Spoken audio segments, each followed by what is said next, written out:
Otro de los temas que van a ver a continuación, el maestro Alejandro Olvera va a tratar sobre el panorama general del proceso electoral en el Estado de Tabasco, así como los derechos político-electorales de los ciudadanos tabasqueños. Muchas gracias. Bienvenidos a esta sección del curso de prevención del delito y blindaje electoral. Esta sección es titulada Generalidades sobre el proceso electoral 2009. Soy Alejandro Olvera Acevedo, asesor en la Fiscalía Especializada para la Atención de Delitos Electorales, y iniciamos nuestro curso.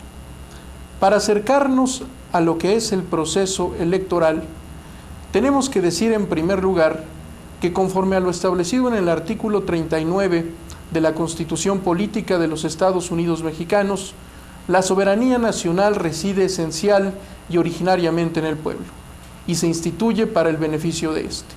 Más adelante, en el artículo 40, se ordena que el pueblo se ha constituido en una república democrática, representativa y federal.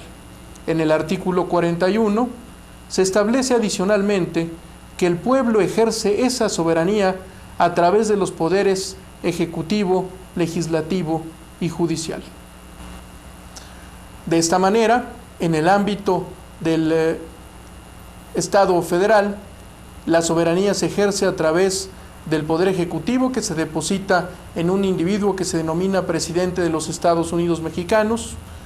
El Poder Legislativo se deposita en el Congreso de la Unión, que se compone de 2 cámaras, una de diputados integrada por 500 miembros y una de senadores que se integra con 128 miembros. El Poder Judicial se deposita en una Suprema Corte de Justicia de la Nación, en el Tribunal Electoral, los tribunales colegiados de circuito, los tribunales unitarios de circuito y los juzgados de distrito. Más adelante, en el texto constitucional, también se establece en el artículo 41, párrafo segundo, que la renovación de los depositarios de los poderes ejecutivo y legislativo se realiza mediante elecciones libres, auténticas y periódicas.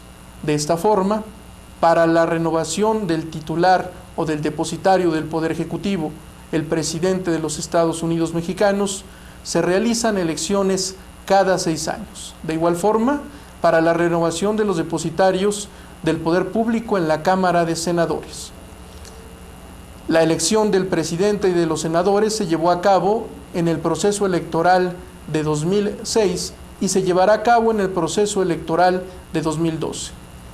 Para la renovación de la Cámara de Diputados, que se integra, como decíamos, con 500 miembros, se llevó a cabo un proceso electoral denominado intermedio, que acabamos de concluir, en el que se renovó la totalidad de la Cámara de Diputados.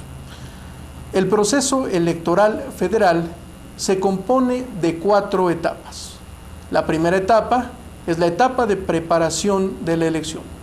La segunda etapa de jornada electoral, la tercera etapa de resultados y declaración de validez de las elecciones y una cuarta etapa que solo va a acontecer cuando se elige al presidente de la República, que se denomina etapa de dictamen, declaración de validez de la elección y declaración de presidente electo.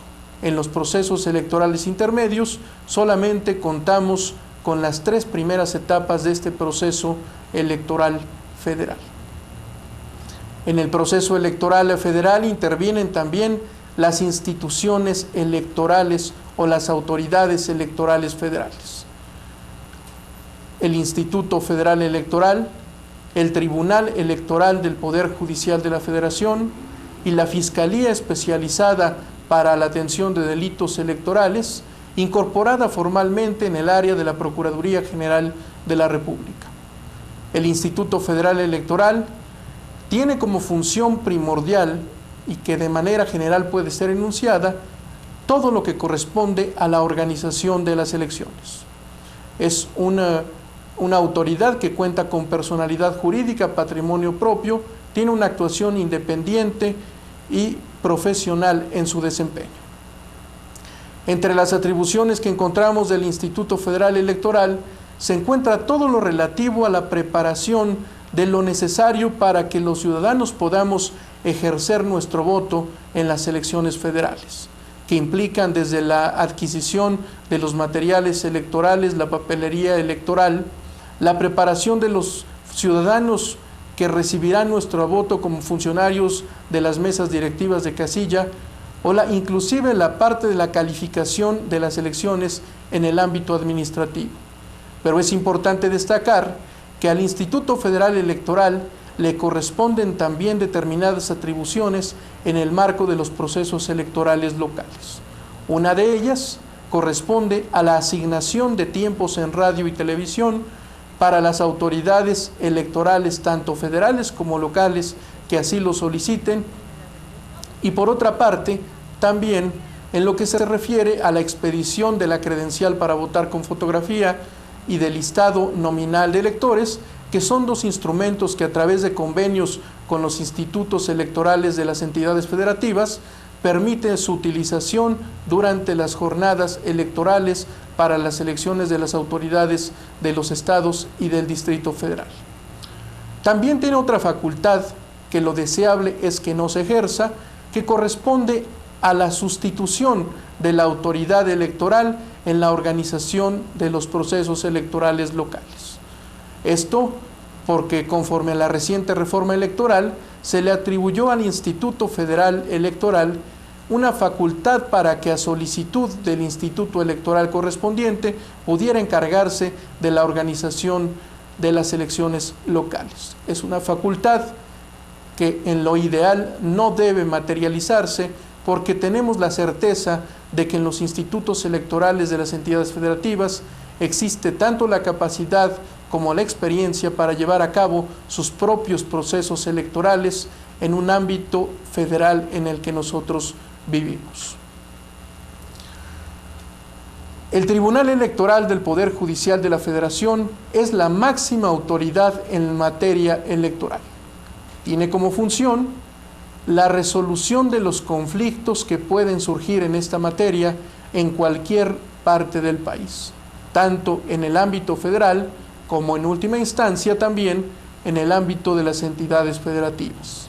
Atenderá, por tanto, conflictos que pueden surgir en el ámbito intrapartidista como conflictos que pueden surgir en el ámbito de las elecciones locales o federales. Es la máxima autoridad, salvo en lo que corresponde a las acciones de inconstitucionalidad en contra de leyes electorales, atribución que corresponde a la Suprema Corte de Justicia de la Nación. De igual forma, podrá resolver en el ámbito de los procedimientos electorales locales, como ya se ha dicho, en última instancia, las determinaciones respecto de los resultados en las elecciones.